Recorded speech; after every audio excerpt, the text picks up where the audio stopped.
Hello good morning friends, how are you? कैसे हो आप सब लोग? फाइन, बढ़िया। मज़ा आ रहा है ना पढ़ने में? कुछ बोरिंग नहीं लग रहा है ना? ठीक है, धीरे धीरे प्रैक्टिस अभी स्टार्ट हो रही है। आ जाएगा एक दो दिन में या तीन चार दिन में रूटीन में। ठीक है, कोई भी डाउट हो तो बेहिचक, कोई भी प्रॉब्लम हो तो कमेंट करो। ठीक है, तो आज का सेशन स्टार्ट करते हैं फ्रेंड्स। आज हम देखते हैं चैप्टर नंबर 2 में हमने पिछले लेक्चर में देखा था आर्हेनियस थियरी ऑफ आयोनाइजेशन, जिसमें हमने क्या पढ़ा था? कैटायन क्या है, एनायन क्या है। वो कैटरीना कैफ वाला एग्जांपल आपको मैंने याद रखवाया था। पॉजिटिव यानी क्या? कैटायन यानी कैटरीना कैफ, वो भूलना नहीं। ठीक है, तो आज उससे नेक्स्ट हम स्टार्ट करते हैं। मैंने पिछले लेक्चर में आपको बात किया था थोड़ा बहुत आयनीकरण अंश यानी डिग्री ऑफ आयनाइजेशन। आज हम डिटेल में देखते हैं कि वो एक्चुअल में होता क्या है। तो सबसे पहले मैं एक एग्जांपल लेता हूं। एक और बात फ्रेंड्स, ये जो क्वेश्चन है राइट, ये जीटीयू में कोई भी क्वेश्चन पेपर आप उठा के देख लो, 110% 4 मार्क्स में ये क्वेश्चन आएगा आएगा और आएगा। ये चैप्टर में से कंपल्सरी राइट 99% चांसेस है ये क्वेश्चन के। सो आज का लेक्चर बहुत इंपॉर्टेंट है और बिल्कुल ध्यान से आप देखना। कुछ भी डाउट हो तो मुझे बोलना। ठीक है, चलो स्टार्ट करते हैं। तो सबसे पहले मैं क्या ले लेता हूं? एक पानी, यानी सपोज मैंने ये ले लिया, चलो एक बीकर ले लिया और उसमें मैं डाल देता हूं पानी। ठीक है, ये वाटर पानी मैंने डाल दिया। अब मैं આપણે जनरली मीठू नाखिए ना NaCl राइट, तो वो NaCl के मॉलिक्यूल में इसमें डालता हूं सोडियम क्लोराइड। तो जब मैं सोडियम क्लोराइड डालता हूं तो depend upon quantity of water it is converted into 2 parts, Na+ and Cl-। यानी मॉलिक्यूल में से किस में कन्वर्ट हुए? आयन में कन्वर्ट हुए। पता चल रहा है? मॉलिक्यूल में से किस में कन्वर्ट में हुए? आयन में। આપણે પાણી લઈ લઈએ અને મીઠું નાખીએ, આ મીઠું છે સપોઝ, બરાબર? એના અણુ નાખીએ તો અણુ જેવી પાણીની ક્વોન્ટિટી હશે એવી રીતે અણુ શેમાં કન્વર્ટ થશે? ધન આયન અને ઋણ આયન, એટલે કે Na+ અને ક્લોરીન માઇનસ રાઈટ। तो मैं एक एग्जांपल ले लेता हूं कि सपोज मैंने 20 मॉलिक्यूल लिए। कितने? जस्ट अंडरस्टैंडिंग के लिए राइट।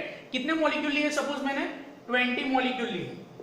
ठीक है, अब 20 मॉलिक्यूल में से सपोज कन्वर्ट कितने होते हैं? 15, या तो ऐसा बोल देता हूं कि सिर्फ 10 मॉलिक्यूल कन्वर्ट होते हैं राइट। कितने मॉलिक्यूल लिए? 20 राइट। NaCl कितने लिए? 20, और वो 20 में से 10 ही सिर्फ किस में कन्वर्ट होते हैं? Na+ और Cl- में right, by somehow by depend upon quantity of water only 10 molecules converted into positive and negative ion, that means it is converted into sodium plus and chlorine minus। 20 અણુમાંથી ખાલી 10 જ અણુઓ શું થયા? આયનમાં રૂપાંતર થાય। तो यही रेशियो को हम क्या बोलते हैं? Degree of ionization. આ જે ગુણોત્તર છે એને આપણે શું કહીએ ફ્રેન્ડ્સ? શું કહીએ એને? આયનીકરણ અંશ। હવે આ એક્ઝામ્પલ બધાને યાદ રહ્યું? પાણી શું નાખવાનું? મીઠું।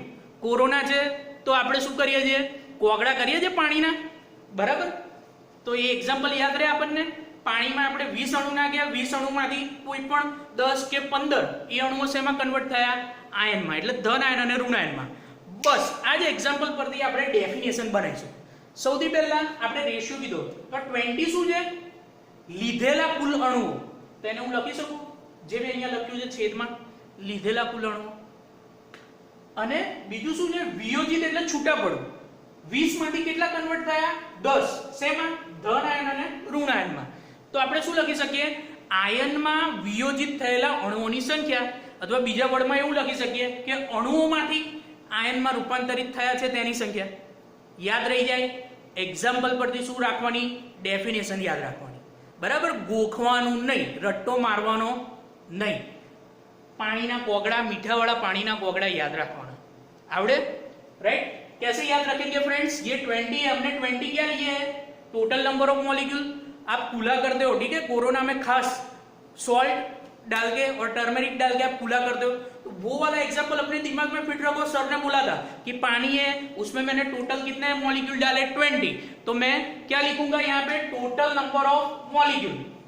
वो 20 लिए थे, उसमें कन्वर्ट कितने हुए, सपोज 10, तो मैं क्या लिख सकता हूं, क्या लिख सकता हूं, number of molecules converted into ion. Simple, ये दोनों का रेशियो, उसको ही हम क्या बोलेंगे, degree of ionization. So simple. तो ये चीज हमें माइंड में रखनी है। समझ में आई बात? क्या याद रखेंगे, पानी के कूले, कोरोना में क्या करना है हमें, सॉल्ट और टर्मेरिक, वो वाला कंसेप्ट याद रखोगे तो ऑटोमेटिकली ये डेफिनेशन याद आएगी। अब एक क्वेश्चन बहुत ही इंपॉर्टेंट है जो पूछता है कि how many factors which affect the degree of ionization. यानी मुझे क्या दिखना है, आयोनाइजेशन उसका बेसिक मीनिंग क्या हुआ, मॉलिक्यूल में से आयन में क्या हो रहा है, कन्वर्ट हो रहा है। सो सिंपल लैंग्वेज में क्या, मॉलिक्यूल में से कितना ज्यादा आयन में कन्वर्ट हो रहा है, उसको ही मैं क्या बोलूंगा, आयोनाइजेशन। तो जितना आयोनाइजेशन ज्यादा होगा उतना डिग्री ऑफ आयोनाइजेशन क्या होगा, बढ़ेगा ना। सिंपल है। यहाँ पे 10 मैंने ले लिया है तो इसका आंसर क्या आता है 0.5। अगर यहाँ पे 15 ले लूं, यानी 15 मॉलिक्यूल कन्वर्ट हो रहे हैं, तो आंसर क्या हो जाएगा, बढ़ जाएगा आपका। तो सिंपल मैंने ये टेक्निक याद रखी है, राइट, ओके। ना अब हम देखते हैं कि 4 हमारे फैक्टर है, जो केस में मुझे क्या बताना है कि कौन से केस में डिग्री ऑफ आयोनाइजेशन बढ़ता है और कौन से केस में डिग्री ऑफ आयोनाइजेशन क्या होता है, डिक्रीज होता है। सिर्फ इतना ही पता है, यानी किस केस में आयोनाइजेशन ज्यादा होता है, सिंपल लैंग्वेज में। ठीक है, क्या रखेंगे एग्जांपल, कोरोना है तो मुझे क्या करना चाहिए, रोज क्या करना चाहिए, बोलो बोलो, हाँ समझ में आ गई बात। ठीक है, तो उसी के हिसाब से पूरा का पूरा थियोरी आज हम देखेंगे। तो सबसे पहला फैक्टर जो हम लेते हैं, मैंने पिछले लेक्चर में आपको 3 बेसिक कंसेप्ट बताए थे, सॉल्वेंट, सॉल्यूट और तीसरा क्या था, सॉल्यूशन, राइट। चलो अब देखते हैं नेचर ऑफ आयोनिक कंपाउंड। यानी यहां पे मैंने क्या डाला है, NaCl, तो उसको मैं क्या बोलूंगा फ्रेंड्स, आयोनिक कंपाउंड। हमने आयोनिक बॉन्ड पढ़ा था, कुछ याद आया? नहीं सर, हम तो बिजनेसमैन है, हमको कहाँ याद रहता है। तो एक बार थियरी देखो तो कुछ आपको पता चलेगा। तो यहाँ पे जो भी मैं कंपाउंड यहाँ पे डाल रहा हूँ, ठीक है, कोई भी सॉल्यूशन ले रहा हूँ, कोई भी कंपाउंड अगर मैं डाल रहा हूँ, तो उसके ऊपर डिपेंड करेगा कि डिग्री ऑफ आयोनाइजेशन इंक्रीज होता है या डिक्रीज होता है। तो आप बोलोगे कि सर कैसे, तो आपने 10th में 2 कंसेप्ट पढ़े थे, कौन कौन से 2 concept, first one is strong electrolyte and second one is weak electrolyte. આપણે એવું ભણ્યા હતા પ્રબળ એસિડ અને બીજું શું ભણ્યા હતા, નિર્બળ એસિડ કે નિર્બળ બેઝ. એને આપણે વિદ્યુત વિભાજ્ય કહેતા હતા, બરાબર. કદાચ સ્કૂલની અંદર આપણે જોયું હશે હાઇડ્રોક્લોરિક એસિડ, सल्फ्यूरिक एसिड, तो ये બધા શું હતા, स्ट्रॉन्ग एसिड. तो अगर मैं स्ट्रॉन्ग एसिड लेता हूँ तो हमें पता है कि वो केस में आयोनाइजेशन ज्यादा होता है. आयोनाइजेशन उसका मीनिंग क्या, number of molecules converted into ion. अणुમાંથી આયનમાં જેટલા વધારે છૂટા પડે એટલું આયનીકરણ શું થાય, વધારે. तो सिंपल है, अगर मैं स्ट्रॉन्ग इलेक्ट्रोलाइट लेता हूँ तो degree of ionization already increase होगा ये केस में. और अगर वीक इलेक्ट्रोलाइट लेता हूँ तो बोलोगे कि सर वीक इलेक्ट्रोलाइट लूंगा तो ये NaCl जैसे मैंने डाला तो Na+ और Cl-, यानी पॉजिटिव और नेगेटिव आयन में कन्वर्ट होने का रेशियो क्या हो जाएगा, डिक्रीज हो जाएगा. तो डिग्री ऑफ आयोनाइजेशन ऑलरेडी क्या हो जाएगा, कम हो जाएगा. तो ये मेरा फर्स्ट फैक्टर था, कौन सा, nature of ionic compound.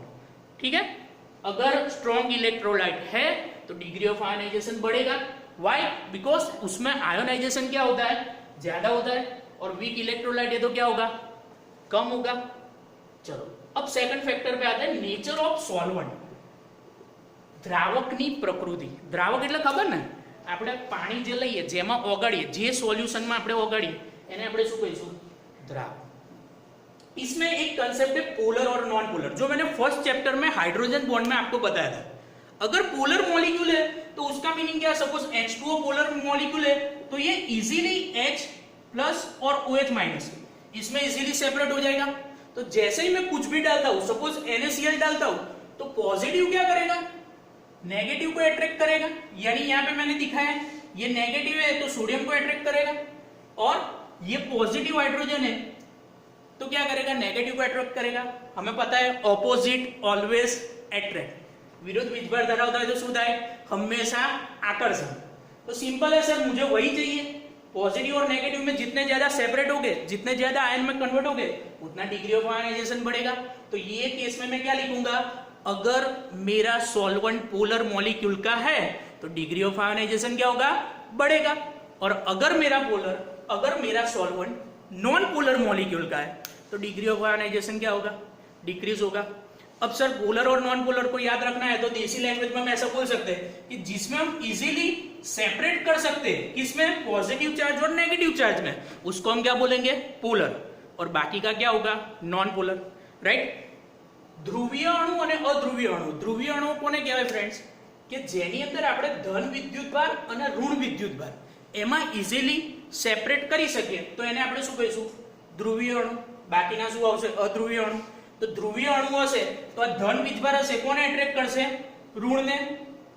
Right. આ પોઝિટિવ ચાર્જ છે તો નેગેટિવને એટ્રેક્ટ કરશે અને નેગેટિવ કોને એટ્રેક્ટ કરશે? પોઝિટિવને. તો જેટલું ધ્રુવીય અણુઓનું દ્રાવક હશે એટલું શું થશે? સેપરેશન વધારે થશે, આયનીકરણ વધારે થશે અને ડિગ્રી ઓફ આયનાઇઝેશન શું થશે? ઇન્ક્રીઝ. તો હું શું કહી શકું કે પોલર મોલિક્યુલ હશે તો ડિગ્રી ઓફ आयनाइजेशन વધશે અને नॉन पोलर હશે તો आयनीकरण શું થશે? घटશે. अगर पोलर मॉलिक्यूल का सॉल्वेंट है तो डिग्री ऑफ आयनाइजेशन क्या होगा? बढ़ेगा. और अगर नॉन पोलर है तो क्या होगा फ्रेंड्स? डिक्रीज होगा. राइट. चलो 2 फैक्टर हुए. अब तीसरा फैक्टर आता है डाइल्यूशन ऑफ सॉल्यूशन, द्रावण की मंदता.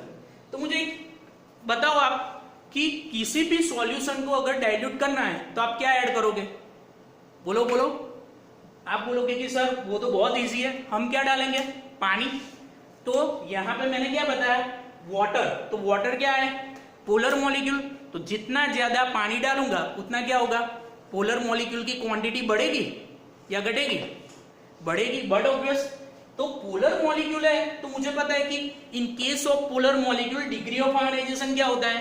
Always increase. तो जितना ज्यादा सॉल्यूशन को मैं डाइल्यूट करूंगा यानी पोलर मॉलिक्यूल जितने ज्यादा होंगे उतना क्या होगा? डिग्री ऑफ आयनाइजेशन बढ़ेगा. पानी શું છે? ધ્રુવીય અણુ. દ્રાવણને મંદ બનાવવા આપણે શું નાખવું પડે? પાણી. તો જેટલું વધારે આપણે પાણી નાખીશું એટલું શું વધશે? ધ્રુવીય અણુઓની સંખ્યા. અને ધ્રુવીય અણુઓની સંખ્યા વધશે તો આપણને ખબર જ છે કે આયનીકરણ અંશ વધે છે. સિમ્પલ. तो अगर मेरा सॉल्यूशन जितना ज्यादा डाइल्यूट है उतना डिग्री ऑफ आयनाइजेशन क्या होगा? बढ़ेगा. आयोनाइजेशन बढ़ेगा. और सॉल्यूशन अगर मेरा नॉन पोलर मॉलिक्यूल का है यानी बहुत ही स्ट्रॉन्ग है तो उस केस में डिग्री ऑफ आयनाइजेशन कम होने के चांसेस है. तो ये मेरा तीसरा फैक्टर हुआ. और लास्ट फैक्टर है मेरा टेम्परेचर. अब टेम्परेचर कैसे अफेक्ट करता है? तो आप सबने अपने घरों में पानी को उबालते हुए देखा है. ठीक है. हीट करते हो तो आप सब ऑब्जर्व करोगे कि जैसे जैसे टेम्परेचर बढ़ता है तो क्या होता है? मॉलिक्यूल की जो मोशन होती है वो क्या होती है? इंक्रीज होती है. As much as temperature increase the motion of molecule also increase and that's why there are collision between two molecules and when they are collide to each other it converts into ions. So more and more ion means degree of ionization high. Right. जैसे ही जितना ज्यादा temperature बढ़ेगा क्या होगा? एक दूसरे के साथ क्या हो गए? कोलाइड हो गए. कोलाइड हो गए धक्का मुक्की कर से. सिंपल लैंग्वेज में कोलाइड एक दूसरे के साथ हो गए तो क्या होगा? वो इजीली किस में कन्वर्ट हो जाएंगे? किसमें? आयन में. और मुझे वही चाहिए. जितने ज्यादा आयन में कन्वर्ट उतना आयोनाइजेशन ज्यादा. जितना आयोनाइजेशन ज्यादा उतना डिग्री ऑफ आयोनाइजेशन ज्यादा. तो जैसे जैसे टेम्परेचर बढ़ेगा डिग्री ऑफ आयोनाइजेशन भी क्या होगा? पैरेलल बढ़ता जाएगा. तो मैं क्या बोल सकता हूं? Temperature is directly proportional to degree of ionization. तापमान વધે તો શું થાય? અગર જો તાપમાન વધે તો અણુઓની અથડામણ શું વધી જાય? અણુઓની અથડામણ વધી જાય તો શું થાય? બંને એકબીજા જોડે અથડાય. અથડાય એટલે શેમાં કન્વર્ટ થાય? આયનમાં. તો જેમ જેમ તાપમાન વધશે એમ એમ શું થશે? ધન આયન અને ઋણ આયન એની સંખ્યા વધશે. આયનીકરણ વધશે અને આયનીકરણ વધશે તો આયનીકરણ અંશ પણ શું થશે? વધશે. રાઈટ. તો આપણે શું કહી શકીએ? તાપમાન